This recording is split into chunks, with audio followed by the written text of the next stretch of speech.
Ngayon ang ating i-recap ay isang action thriller movie na pinamagatang Death Wish.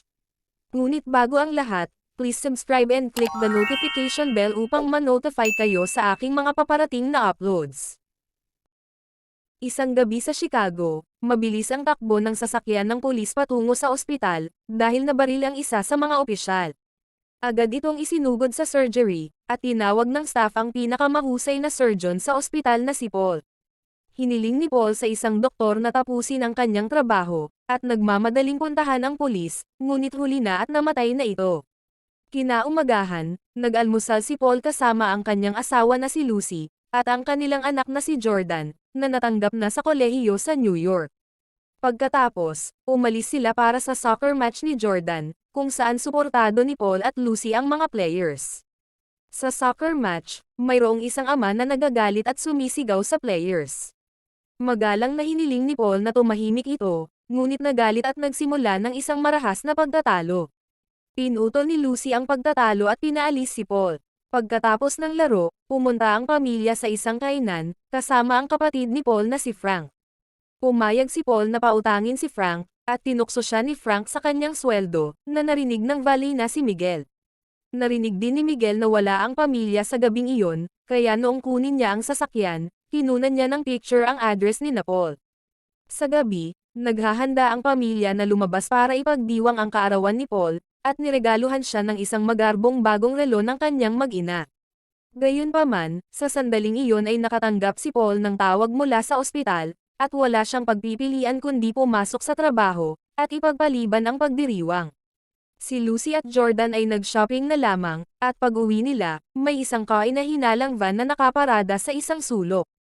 Umakyat si Jordan upang tawagan ang kanyang kaibigan, habang si Lucy ay nasa kusina at nagluluto ng cake para kay Paul.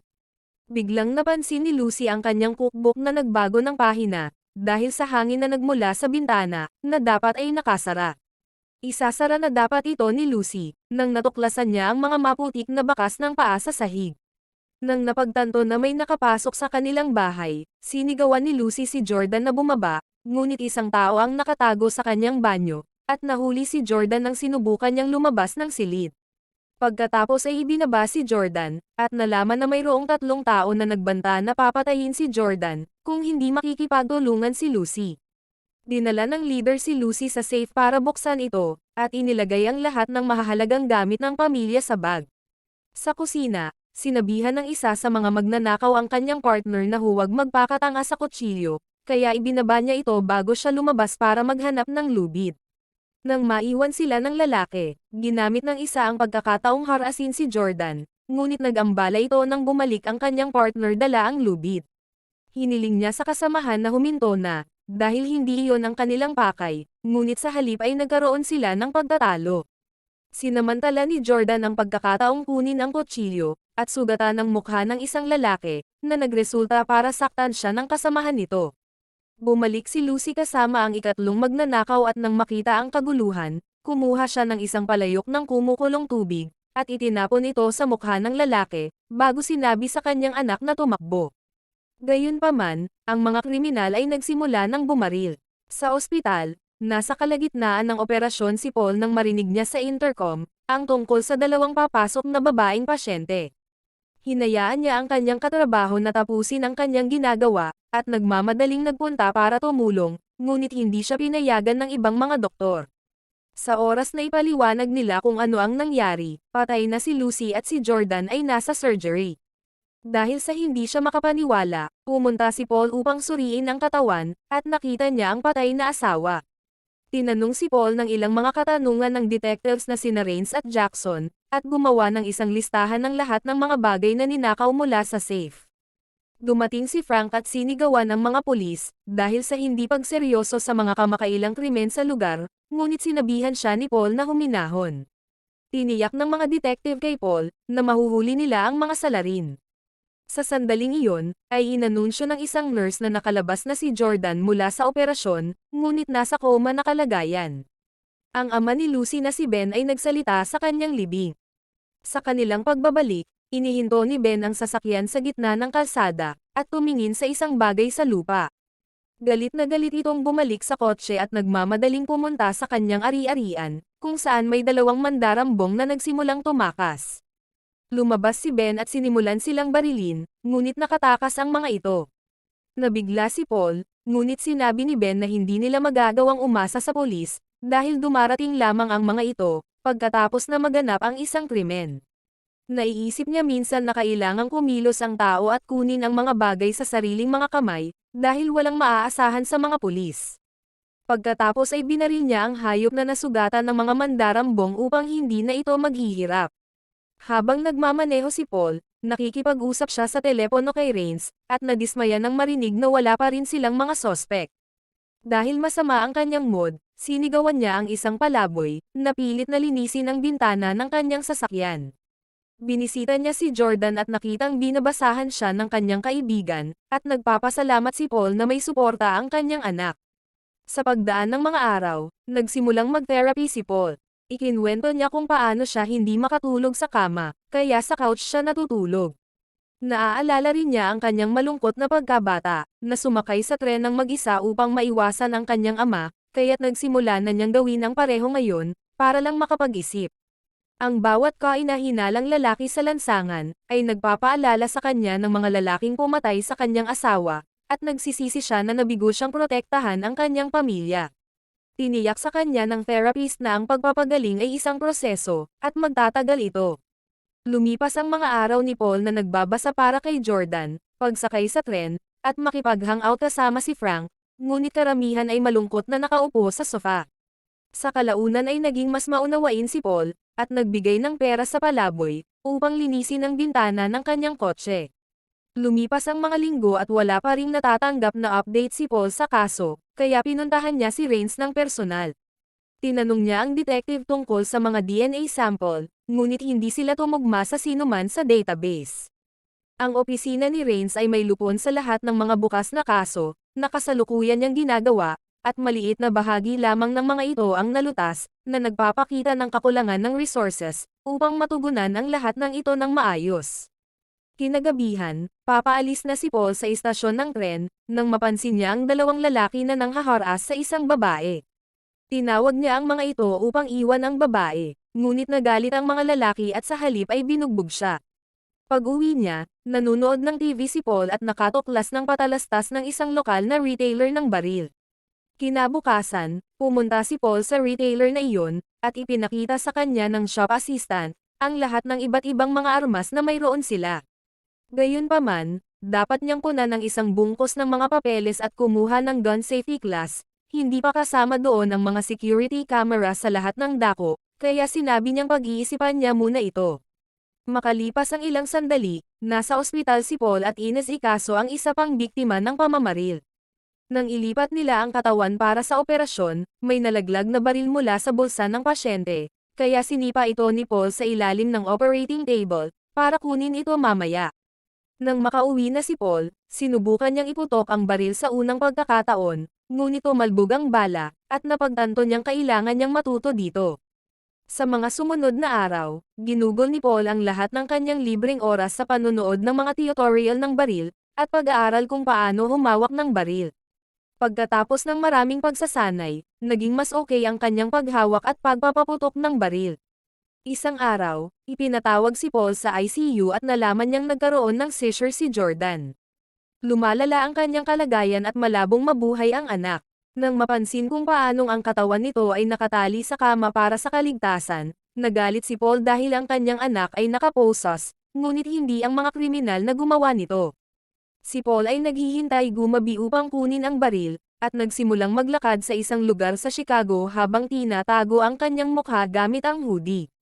Nang makita niya ang dalawang lalaki na sinubukang nakawin ang kotse ng isang babae, tinawag niya ang mga ito, ngunit tumalon sila sa kotse at binaril siya. Habang si Paul ay gumulong upang umiwas sa mga bala, ang mga kriminal ay nagmaneho palayo, ngunit si Paul ay mabilis na nakabawi at binaril ang driver, na naging dahilan upang makrash ang mga ito. Isang piraso ng salamin ang nalaglag at tumama sa kamay ni Paul. Ang isa pang lalaki ay bumaba sa kotse at nagsimulang bumaril din, kaya si Paul ay nagtago sa likod ng isang kotse, at naghintay ng tamang sandali upang barilin siya sa ulo, nang hindi alam na isang babae sa isang bintana, ang kinunan ang buong pangyayari. Pagkatapos magpakawala ng pangalawang shot at sinabihan ang biktima na tumakas, hinangaan ni Paul ang huling hininga ng driver at umalis sa eksena. Itinapon ang kanyang hoodie sa basurahan bago sumakay ng tren.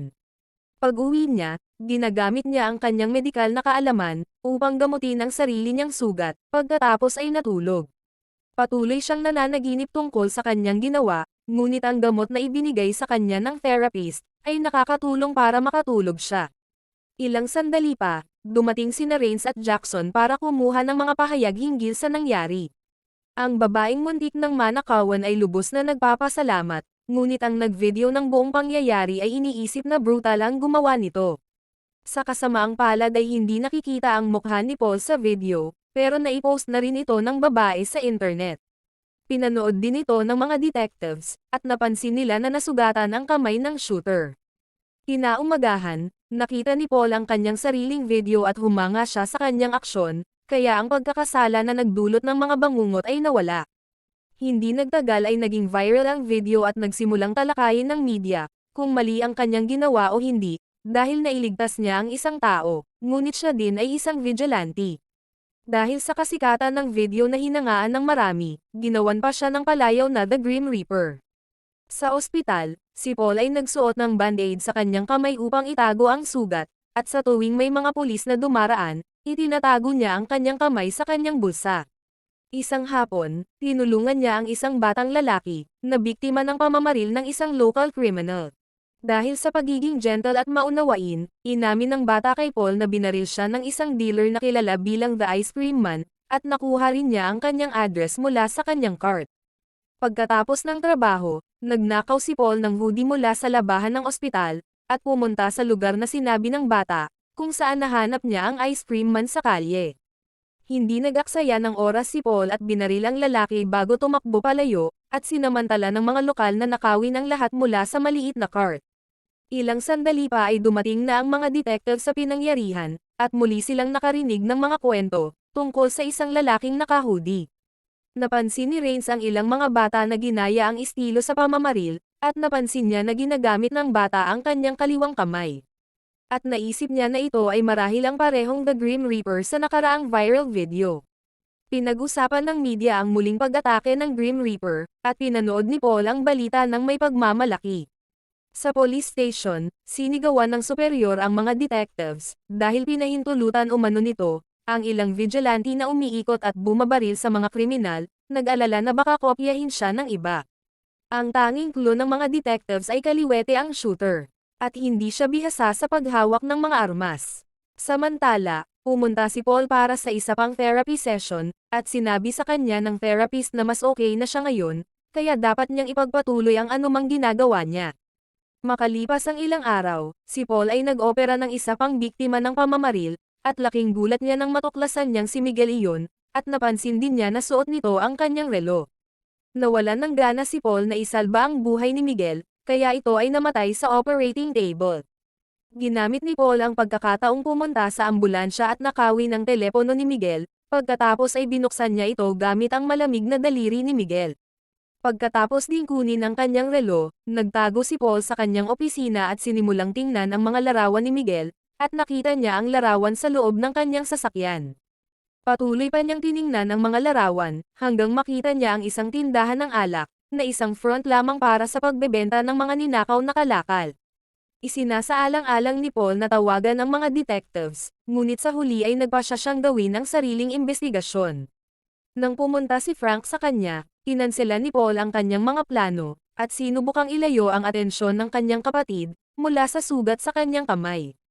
Sa gabi, kumuha si Paul ng isa pang hoodie mula sa labahan ng ospital, at pumunta sa tindahan ng alak, kung saan gumawa siya ng kwento tungkol sa pagiging kaibigan ni Miguel. Gayunpaman, napansin ng may-ari ang label ng ospital sa hoodie, at palihim na nagpadala ng text sa isa pang kriminal na si Fish. Kinuha ng lalaki ang isang revolver, ngunit nakita ito ni Paul sa salamin, at agad na ipinako ang kamay nito gamit ang isang bar dart, bago humiling na makita ang lahat ng mga benibentang nakaw na bagay. Habang nakatutok ang baril, dinala siya ng may-ari sa isang safe sa likod, kung saan nakita ni Paul ang lahat ng mahahalagang bagay na ninakaw sa kanyang bahay. Sa sandaling iyon ay dumating si Fish at sinubukang barilin si Paul, ngunit nakita niya ito sa mga security camera at umiwas, kaya napatay ng bala ang may-ari. Parang baliw na nagpaputok si Fish at kailangang magtago ni Paul, upang mag-reload ng kanyang baril. Nang hindi sinasadyang madulas si Fish sa dugo, sinamantala ni Paul ang pagkakataong kumuha ng gitara at hinampas ito kay Fish, bago itulak ang ilang kasangkapan sa sahig. Sakto namang umiwas si Fish at tumakbo pabalik sa bar, ngunit ginamit ni Paul ang mga kamera para barilin si Fish sa binti.